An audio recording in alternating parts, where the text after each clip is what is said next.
Bonjour, je suis Pauline Toutain, pédicure podologue. Je vais vous présenter la prise en charge du patient diabétique dans nos cabinets. Avant de commencer cette présentation, il me semblait important de vous présenter brièvement le métier de pédicure podologue. Donc déjà, nous sommes des professionnels de santé titulaires d'un diplôme d'État délivré par le ministère de la Santé et nous sommes régis par l'Ordre des pédicures podologues. Nous avons plusieurs champs d'action. Tout d'abord, nous effectuons des soins de pédicurie. Donc, on va établir un diagnostic et on a la possibilité de prescrire des traitements pour des pathologies cutanées et inguéales, comme les mycoses, verrues, corps du rayon, ongles incarnés. Mais pas que. Nous pouvons recevoir des personnes au cabinet juste pour des soins d'entretien, coupe d'ongles et retirer un peu de corne au talon. Et l'autre domaine de compétence va être la partie podologie. Donc, nous allons faire des observations, des analyses de la dynamique, de la posture du patient, dans le but de fabriquer ou non des orthèses plantaires qui vont être destinées à corriger les déformations du pied ou la posture. Il est important de savoir que tout le monde peut venir nous voir au cabinet.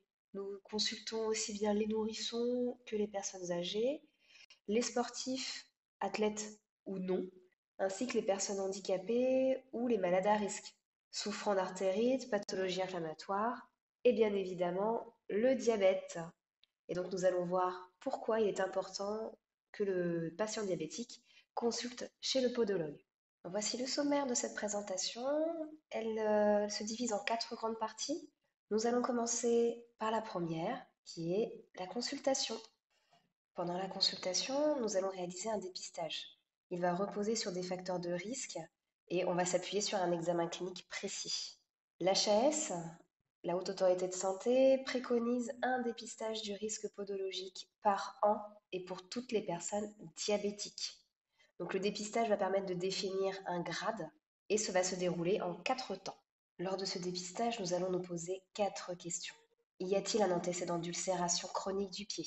Y a-t-il une perte de sensibilité? Y a-t-il une artérite? Ou y a-t-il des déformations?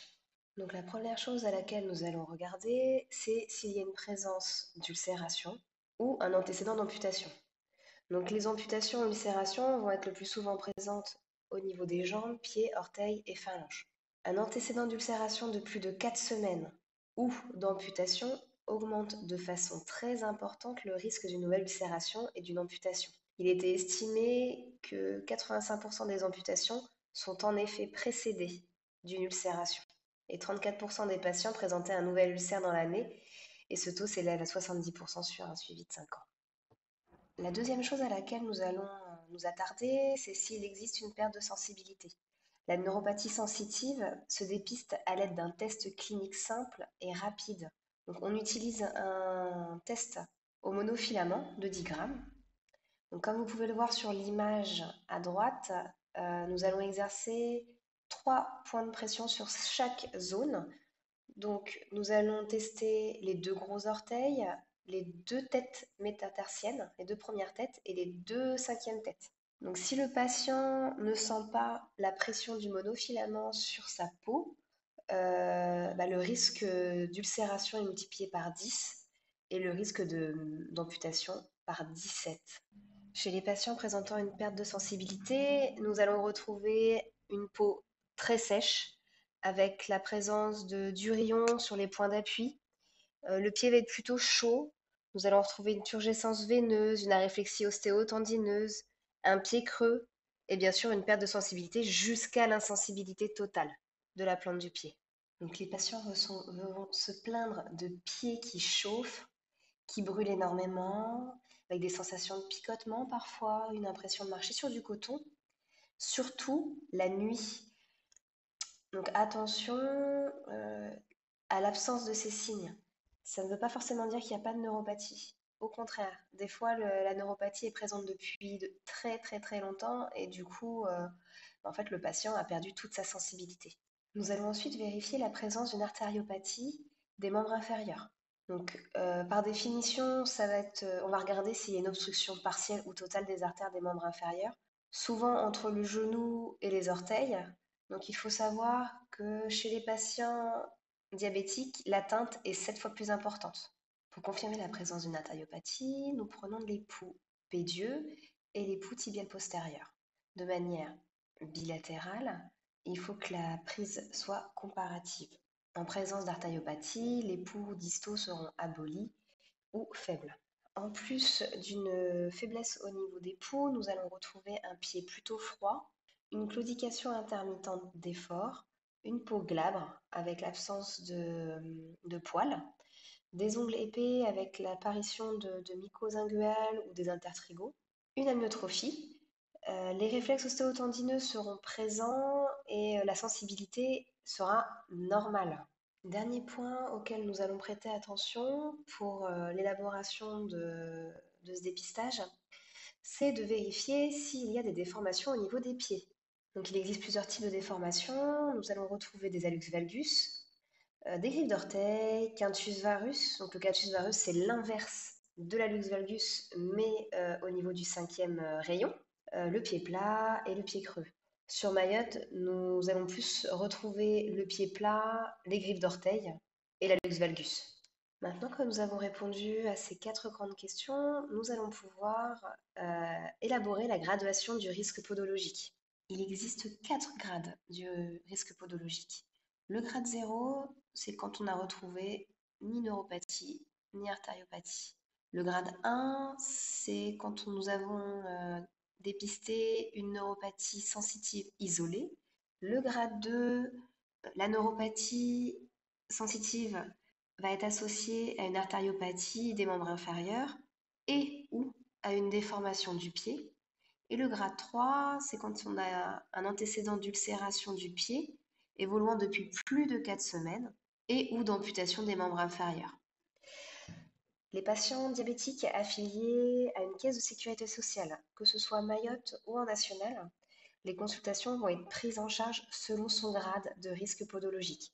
Pour les patients gradés en 0 ou 1, une seule consultation à l'année est prise en charge à 100%. Pour le grade 2, donc je vous le rappelle, c'est pour les patients qui présentent une neuropathie sensitive associée à une artériopathie et ou une déformation. Eux auront droit à 5 séances à l'année. Et les patients de grade 3, donc avec antécédent d'amputation et ou d'ulcération, eux ont droit de 6 à 8 séances à l'année. Tout dépendra s'il y a des plaies ou non pour les 8 séances. Depuis le 19 mai dernier, les patients ont maintenant la possibilité de venir sans ordonnance au cabinet des pédicures podologues. Bien sûr, vous pouvez toujours nous les orienter, accompagnés d'un courrier. Je vous ai d'ailleurs mis une ordonnance type sur le diaporama. Alors maintenant, quelles sont les solutions pour éviter des complications podologiques? Il faut savoir que les lésions du pied sont dans 95% des cas occasionnées par des traumatismes mineurs. Ça va être des chaussures inadaptées, une hyperpression lors de marche, des ongles blessants ou ongles incarnés, des mycoses interdigitales, la présence de corps étrangers dans la chaussure et bien sûr la marche pieds nus. La prévention est primordiale. Elle a pour but de réduire le taux d'ulcération des pieds et donc d'amputation. Elle va reposer sur l'éducation thérapeutique du patient et sur la prise en charge de ce patient chez le pédicure podologue pour des soins de prévention. L'éducation thérapeutique du patient est proposée au sein de l'association Redia Bilang. Les patients vont pouvoir participer à plusieurs ateliers collectifs. Et parmi ces ateliers, nous avons un qui s'intitule Je prends soin de mes pieds. Donc pendant 1 heure, les participants vont avoir un apport théorique sur l'hygiène des pieds, comment en prendre soin, quel type de chaussures porter pour quel événement. Et ensuite, ils pourront avoir un savoir-faire, un geste d'autosurveillance à la maison pour éviter les complications qu'on a vues précédemment. Alors, la prise en charge chez le pédicure podologue va s'établir de différentes manières. Tout d'abord, elle va se faire par les soins de pédicurie et les dépistages. Je vous le rappelle, tous les patients diabétiques ont le droit à une consultation chez le pédicure podologue. Donc à partir de cette consultation, on va pouvoir leur proposer soit de les voir 5 à 8 fois dans l'année pour les soins de pédicurie, soit leur proposer une paire de semelles qui va viser à répartir les pressions, limiter les frottements, ou parfois combler un vide suite à une amputation, Ou on peut leur proposer simplement une orthoplastie. Donc l'orthoplastie, c'est une petite orthèse en une pâte qui ressemble un peu à de la silicone.